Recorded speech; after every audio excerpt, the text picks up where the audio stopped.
Okay. Good afternoon, Bride. Good afternoon. This is Dr. June Knight with Bride Time Live.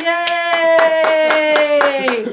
Listen, Bride, I'm so excited to be here today in Washington, D.C. with the one and only, the one and only George Caylor. How you doing, sir?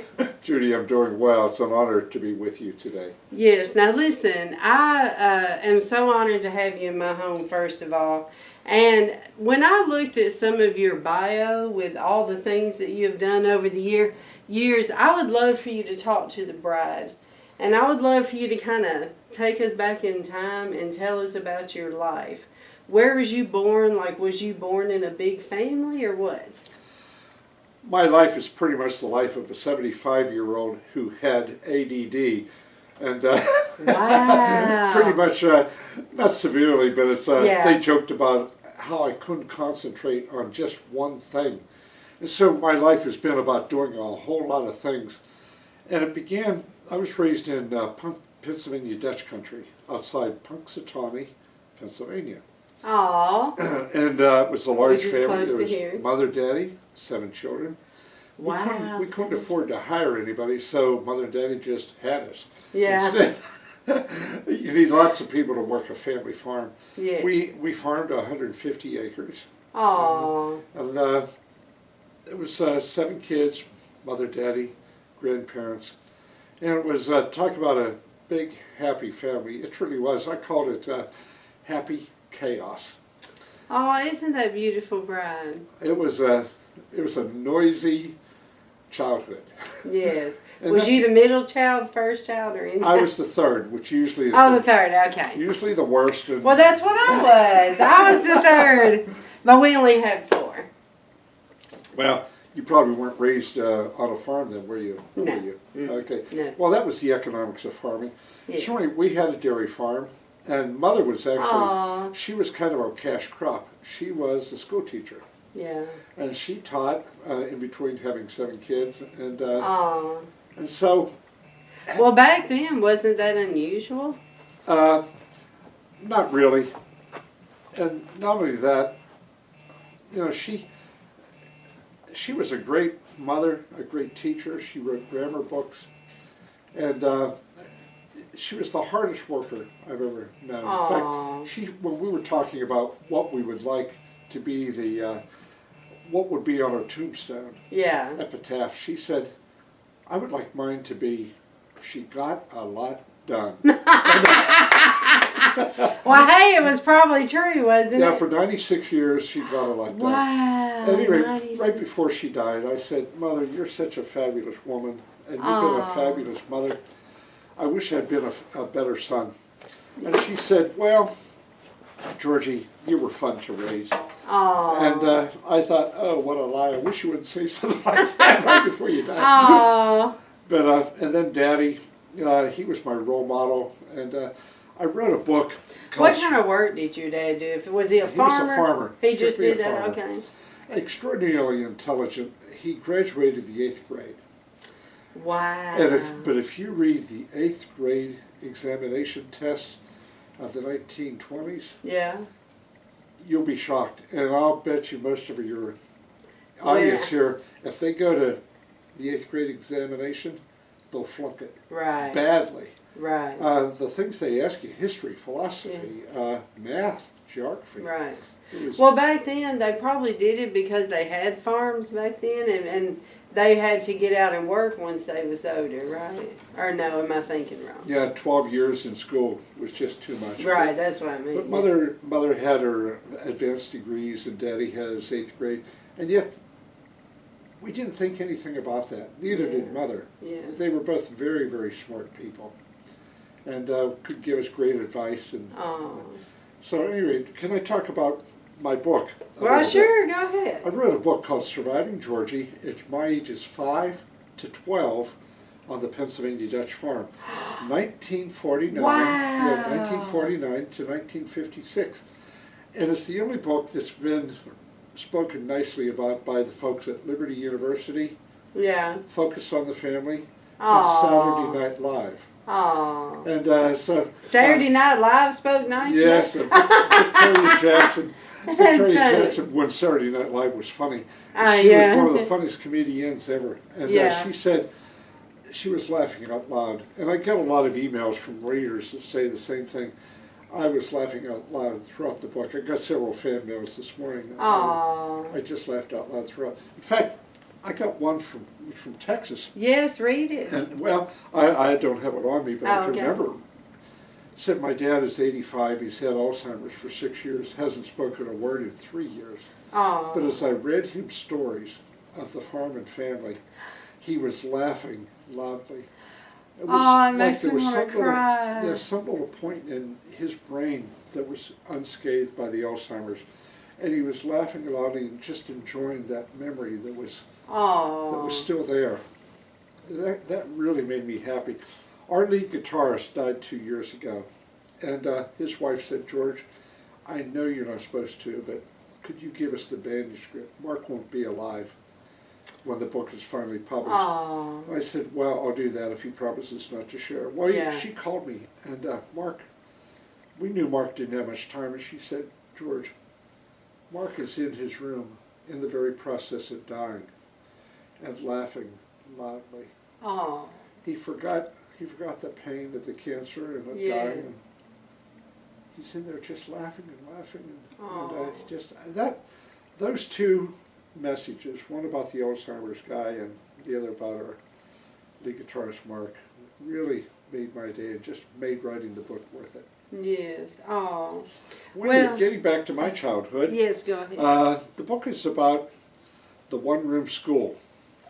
I was the smartest kid in my grade, and I was the only kid in my grade. There were 18 children, grades 1 through 8. Wow. So there's a whole lot in there about the one-room school, the teacher, Miss Calhoun, the most unfortunate teacher in the history of teaching. Because she had all the students? Well, no, the other kids were pretty good, but she had me. Lord, I was always experimenting with people, with animals, with trying to find out how they would react to certain situations. Yeah. And in the book, it talks about nap time in school. And where we were all supposed to lay our heads on the desk and take a little nap while she was grading papers and stuff. And I got to thinking about sleepwalking. And so I thought, Lord. I think I'd like to do that. No, so I got up and I was walking around in the room. And luckily, I knew that sleepwalkers had their eyes open, so I did bump into the kids. That is so funny. The kids were just roaring with laughter. They knew that Georgie was just putting on an act. But Miss Calhoun said, "Children, be quiet. It could be dangerous to wake a sleepwalker." So she gently led me back to my desk. Oh, that is so funny. I'm still ashamed about that. Anyway, Victoria Jackson said that when the movie comes out, if it does, I hope it will, that she'd like to play Miss Calhoun. Be an ideal role for a great comedian. I bet. Yeah. So this book is really your life story? From ages 5 to 12. And it stops at age 12 because, well, I became a teenager and life changed. But it's about life on the farm. Yeah. For instance, this is the picture on the front. It's a true story. We did a movie trailer on it when I decided to hook all the chickens to my wagon to make them pull me. First I tried a dog. No matter how I beat our poor beagle, I was only 5 and couldn't beat Oh my goodness, I see it now. Well, all he would do, he'd just lay on his side while he took a beating, asking kind of, why? You know, anyway, so then I roped a heifer and threw a rock at the heifer to get her going. Well, I was introduced to inertia and momentum. That wagon went up from under me and I was doing, oh my goodness. But then as I was lying on the ground, I saw legs walking by, chicken legs. And I thought, 20 mule team borax. My mother had a box of it, and there were a whole mess of mules pulling a big wagon. Yeah. I thought, one chicken? No, but a big team of them. Well, anyway, the story turns out really... Oh, look at his whip. Bride, look. He's got a whip and all them chickens pulling his wagon. That is hilarious. So that's a true story? Every story in the book is true. Oh my goodness, look at one of them screaming, running. I'll probably That's awesome. Well, Judy, I'll probably need police protection when I go back to Punxsutawney. They'll remember the horrible things I did. So anyway, I left off in that, and I said, I'll write another book. I've been asked to write books about my rock and roll era, because I was there during the 60s, but I don't think I will, because I don't want to glory in my past, and most people won't believe it, but the touring rock and roll business isn't your base stable morality. Right, but it is a part of history. It's a part of history, but I don't like to talk about it very much. I got you. One thing I do like to talk about, though, is about the life of one little girl that came along during that time. Yeah. One of the girls that I knew back then said, "Georgie, I'm pregnant and I'm naming you." I said, "Why me?" "Because I think it is you and you're the most eligible." I said, "I'm not fit to be a dad." That is funny. I'm not fit to be And a this dad. is just some fan of yours? Well, yeah, fan. Oh, and we had a lot of fans back then. Yeah. And one of the good things about rock and roll, even if you were homely, as I was, and you still had fans and the girls still loved you. Well, I said, I'll tell you what, I'm not going to marry you because I can't be a husband or a father. I'd be horrible. It would be cruel to you and to the baby. Please don't abort your baby. I'll pay for your medical care. I don't think you're fit to be a mother either. Please have your baby adopted. Well, she told me where to go. I got a bill from her lawyer for all the medical bills. And wow. It was pretty big, and I paid it. But wow. Judy, from there on in, for the next 40 years, whenever I met somebody about the right age, you for instance, I always looked at their thumbs. Because the Caylors have a dominant trait, crooked thumbs. And it was like the guilty looking over your shoulder all the time. And I never did find someone with crooked thumbs. But then one day, I got an email that said, "Hello from Texas." And I was about to leave for a gig that night. I was playing with a oldies rock band. And it said, "My name is Penny. I live in Bridgeport, Texas. I read your column in the local paper. We have a friend in common." And she named her mother. And it was like a tsunami opened up out of the computer screen. I said, "I have to leave now, but tell me all about yourself. Oh, no. You may be the answer to a 40-year-old puzzle." Yeah. Well, she wrote me back and she said, "I just took a chance. It was you. I knew that my birth father was named George. I knew that he was 58. I knew he played rock and roll. Oh, no. And I knew your name was George already, and 2 weeks ago you mentioned that you played Motown, and then last week you mentioned you were 58. So I put it together that it was you." Oh, man, like a needle in a haystack. It truly was. It was a God thing. Yeah. And she said, "First of all, I want to thank you for not having me killed." I thought, that made me cry. I thought she was the only innocent party to this whole thing. Yeah. "Thank you for paying for Mother's medical bills. Thank you for urging adoption. I was adopted by the most glorious, happy Christian couple, and I've lived a wonderful life." She said our house was always full of love. My parents, who were fairly wealthy, had missionaries in constantly, and I heard stories from around the world. And she's really become an integral part of my family now. After missing her for 40 years, she's back. Oh. Well, I'm going to shift this a little bit. Not that I don't care about the daughter, but I want to talk about tea time. What is tea time? I was one of the founding members of the Tea Party. Wow. And people think, we're a bunch of rabble-rousers. Are they still together today? Yeah, they are. Obama tried to crush us through the IRS. We were membership was getting audited. It's called revenge audits. Wow. And our applications to be 501c4, they were all held up by a lady named Lois Lerner. You even know the lady's name. Yeah, well, she retired with a full pension in the 6 figures. Yeah. And given a bonus. But she just wouldn't okay our permits. In fact, then I found out it wasn't just the Tea Party, it was other Christian groups as well. What? Franklin Graham, for instance, Samaritan's Purse. Yes. He came under her revenge. And wow. And so it was Christian groups, conservative groups, and they tried to kill us, but they didn't do it. And it wasn't just the IRS, it was Republicans as well, because what we formed ourselves to repair the Republican Party. Yes. To get it back to the Constitution. Yes, come on. Well, at any rate, I started doing a radio spot called Tea Time. And you can go to teawithgeorge.com. And there, every day I do a 1-minute spot. It's syndicated and it's around here. I've got to know who does your cartoons. Those are the coolest. Well, Tea Time, Tea with George. And what I do every day, I give a 1-minute radio spot. It's on Judeo-Christian Constitutional Republic. They're awesome, right? You got to check it out. Every day, and then I wait for the hate mail. I got one from a lady who listens. You do controversial topics. Oh, well, this lady from Salem, Oregon said, I listen to you just to hate you. I can't begin to tell you how much I hate you. I wrote back, lady, you should be doing something else. This isn't healthy.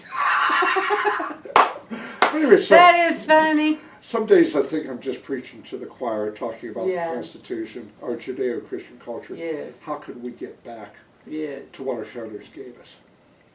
Now, do you feel like that is like the battle cry of today is trying to restore the foundations? That's what I think. What do you think? It worked for 200 years. Right. Our founders were pretty smart men. And it's so untrue. People saying that they were atheists or agnostics or humanists and so on, all this and that. If you read some of George Washington's prayers, or James Madison, the man who wrote the Constitution, if you read his prayers, eloquent, deeply in love with Christ's prayers. Yes. And so they gave us a great Constitution. They gave us freedom of religion, not from religion. Right, exactly. And they screwed that up so badly back around 1952 that now they're using a single phrase from a sentence that Thomas Jefferson wrote to the Danbury Baptists. He used the phrase separation of church and state. I know it. It's not even in the Constitution. It was because it wasn't. I know. It's in the Constitution except for the word separation, church, or state. It was one letter to one group, the Danbury Baptists, because they were afraid that the Anglican Church was going to become the congregation of America approved by the government. Oh. And he said no, and then he went on to say, we're a Christian nation, but there's different congregations. Yeah, yeah. And so we must protect them all. Well, I don't know how the humanists and the liberals and the progressives have twisted that to the point they have, but they've made a lot of mischief. Thomas Jefferson, with public money, taxpayer money, funded missionaries to the Northwest Territories. He funded school books. He funded school books and Bibles, Christian school books and Bibles. And if you read McGuffey's Reader, it was just filled with Christian illustrations, Christian stories. He funded that. The biggest church in America at that time was the Capitol building. What? Where they met every Sunday and held church in the Capitol building. No way. So this was supposedly a man who wanted to do away with the Christian religion in America. Wow. And the problem with progressives is freedom from religion means freedom from the Christian religion. Yes, that's exactly what it is. You don't see them going after the Muslims or the Hindus, the Buddhists. It's all free for them. Yes. For Christianity, for some reason, they need to stamp it on. I don't know what Christ has done to any of them except die for their sins. Yes. To give them eternal, happy life I don't know what he's done that would make them so angry against Christ and Christians. It's demonic. Well, to me, the whole side of them is all anti-Christian. It's like the unity of all evil against the Christians, which I believe that's why they're attacking President Trump, is because he has sided with the Christians. I interviewed President Trump and Vice President Pence right before he was elected. And President Trump at that time, he's not what we would call an evangelical, Bible-thumping Christian. Right. But Mike Pence said he believed with all his heart that he is a Christian. So did James Dobson. And Trump, he reminds me of King David a little bit. I know, me too. He, or maybe General Patton, a man with flaws, but a man for such a time as this. Oh. And as Franklin Graham said, in the 2016 election, America didn't dodge the bullet by not electing Hillary. Right. God moved the bullet. Wow. And we have Trump, and you can see why they're working so hard outside the Constitution, I might say, to get rid of him. Yes. He is a danger. Yes, all out of salt. He truly is. As I said, I don't admire him for his rough around the edges, but I do admire him for taking a stand. I do too. And for ridding the Mideast pretty much of ISIS. Yes. And what they were doing over there. I have a good friend who's a Syrian nun. ISIS just about wiped them out. Oh. At any rate, Trump put a stop to them. He said we're going to bomb the you-know-what out of them. Yes. And he did. And now they're in hiding. Well, he is very much in support of freedom to people that are in that region. For instance, tomorrow, the Middle Eastern Women's Coalition, you know, they're speaking out against Omar, her being anti-Semitism and all this. But he is supportive of them, you know, with their plight to speak truth, you know. I'll be talking tomorrow morning, I guess for 5 minutes. Oh, that's right. You are one of the speakers tomorrow. Omar was supported, well, she was recruited and funded by a group called the Justice Democrats. Have you heard of them? No. A lot of people haven't. They're an extraordinarily well-funded group by a Silicon Valley billionaire. Well, Soros is behind. Everybody knows about Soros. I ran a company in Germany during the 80s, and I grew to fear and hate George Soros. I never met him, but he was even in the 80s. He was a currency manipulator over there. Wow. And then when I came back and found he had moved back too, I couldn't believe it. I moved back to America in the end of '87. Yeah. And then in 1998, when he was interviewed, and he said, in 2008, you will elect the man of my choosing. If I have to spend my billions, it'll be a man of my choosing. Wow. And a friend said, George, what a brag. He can't do that. I said, yes, he can. We just don't know his name. There's somebody out there without a background being groomed. Wow, you knew that all the way back then? I just didn't know his name. It would be Barack Obama. Yeah, we didn't know him either. But the genius of George Soros in choosing a black man, that if you criticized what he was doing, automatically you're racist. Yeah. The progressives throw the word racist around all the time. Bigot, racist. Yeah, and we're probably the most non-racist people in the world. The Tea Party is. Yeah. In fact, most of us are Republicans, but it's non-partisan. It's just constitutional. Yeah. Just get this country back to the Constitution. Right. It's a pretty good guide to the way things should be. Yes. Well, I want to ask you if you would talk to the ministers. Most of the audience are ministers. I would like for you to talk to the ministers about, I know there's really a battle, you know, over the soul of the country right now. And the ministers, I know some of them, they battle with, should the church get involved in politics, you know, like, should we just pray and not do anything, or what? What would you say to them about it? I have a preacher friend, and I love him. He belongs to Christ, but he said, Jesus wasn't a politician. He didn't talk about politics. I said, who were the politicians of his day? He said, the Romans. I said, no, Rome was a dictatorship. Mm-hmm. Who were the politicians of his day? I don't know. The Pharisees. They were the politicians. The tax, That's the temple right. tax. Yes. The way they ran Jewish life back then. Mm-hmm. Did Jesus have anything to say to and about the politicians of his day when he walked the earth as a man? Indeed he did. I was going to say, I'd say so. And then I told you how abortion is such a scourge, 60 million innocent deaths.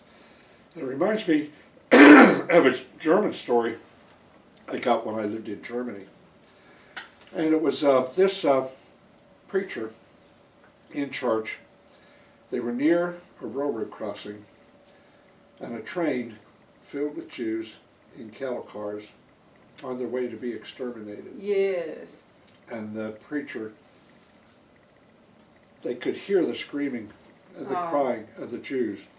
And the preacher ordered the organist to start a hymn. They could hear the screaming and crying anyway. His admonition, sing louder.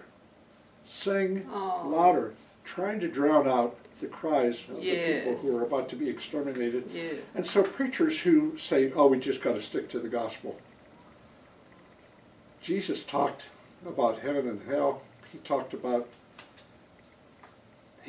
more about the Pharisees than our preachers ever talk about politicians. And I think a lot of them were afraid of protecting their precious tax exemption. No church has ever lost their tax exemption because it hasn't been granted them. It was not something to take away. It's just automatic. Mm-hmm. And so they don't have to worry. They can say whatever they want. And in our black churches, politicians come in there and the preachers say, vote for this guy. Yeah. And always a Democrat, but the Democrats are beginning to leave the Democrat blacks are beginning to leave. The Brexit deal. What have the Democrats done for blacks compared to what Trump has done? I know. Black unemployment is at an all-time low. I know. Especially my heart for Detroit. When I was in Detroit, when Obama was there, I'm talking utter destruction. Okay? It looks like a bomb site. It did back then, because I went there on a missions trip, and especially a year later, I went on that national tour. But anyway, so when Trump got in there, and he immediately started talking about Detroit, Michigan, I was like, oh my gosh, because I have so many minister friends there in Detroit. And so I contacted them. I'm like, yes! I know y'all are so happy that Trump is focusing on restoring. It doesn't matter what that man does. Did you know it's like, please, people, see what he's doing. And even the other day, he mentioned it again. He wants to bring it back. They were once the richest city per capita in the world. Yes. In the world. And now it looks like a refugee camp almost. And if you look at Hiroshima after the bomb and Hiroshima today, and look at Detroit back in 1960, and look at Detroit today, it's like somebody has made war on Detroit and bombed it out. And it was the Democrats. Yes. Liberal policies, progressives, they've destroyed a great city, and Trump wants to bring it back. He does. Well, one day I was at the White House. I was just out there filming, and there was a gentleman there, and he said that you're about to see a bunch of black guys come out because the president's meeting with them right now. I'm like, really? All right, this is awesome, you know. And here they come out with Candace. You know, she's awesome, Candace Owens. And she comes out there, and boy, she is just preaching it. And all those guys, they were preaching it. You know, we're coming off the plantation. We're waking up. You know, we want to be successful. We don't want to be codependent upon the government. You know, so. But I get what you're saying there. You know, back when LBJ, I'm a bit older than you, being 75, and I've been politically, it's drawn my attention for a very long time. Back when Lyndon Baines Johnson spoke to Howard University, to the graduating class, all black, they were going to go get them, they were going to just conquer the world, they were just going to do great. Instead, he told them, you are victims. And it's up to America to compensate you for your victimhood. They didn't know they were victims. And then he created what was called the Great Society and the Welfare Society, which has pretty much emasculated the black man. Yeah. And the Ku Klux Klan couldn't have thought up anything better than the Democrats did. In fact, you had to be a Democrat to be a Klan member back then. Wow. But how do we take the black man out of the family, make him irrelevant? Mm-hmm. And he said, I won't use what he said, but he said, we'll put them on welfare and they'll vote Democrat for the next 200 years. Wow. And so what Trump's trying to do is to make them self-sufficient. It's a little bit like my mission group in Africa, sports outreach. Yeah. Our main goal, besides leading people to Christ, is helping people to become self-sufficient through new farming methods, skills, education, and so on. In fact, Disney Studios did a movie on one of our staff members down there. It was called The Queen of Katwe. Well, it's not in the theaters now, but it's on Netflix. Yeah. The Queen of Katwe, Katwe. It's about Fiona Mutesi, a girl that we rescued in the slums of Katwe. Yeah. And she became the Grandmaster chess player of Africa. And that's what the movie's about. Oh. But helping people to become self-sufficient there.